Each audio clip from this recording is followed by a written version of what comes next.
Hello guys, কেমন আছেন সবাই? সো শুরুতে আমরা সেটিংসে চলে গেলাম। এরপরে আপনারা দেখতে পাবেন হচ্ছে এই যে আমি স্ক্রল করছি, ডিভাইস অ্যান্ড কেয়ার। ওকে, এটা শুধুমাত্র স্যামসাং ফোনের জন্য। সো এরপরে আমরা চলে যাচ্ছি মেমোরিতে। দেখতে পাচ্ছেন মেমোরি। অল রাইট, এখন দেখুন এখানে আপনার যে ক্যাশ মেমোরিটা জমা হয়েছে র্যামের জন্য, সেটা আমরা ক্লিন করে ফেলবো ক্লিন নাও দিয়ে। Okay, so let's press it, clean now.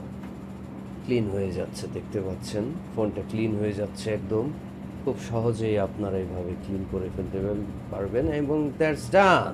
All right, হয়ে গেল আমাদের কাজ। মাত্র 1 মিনিটে আমরা ফোনটা ক্লিন করে ফেললাম।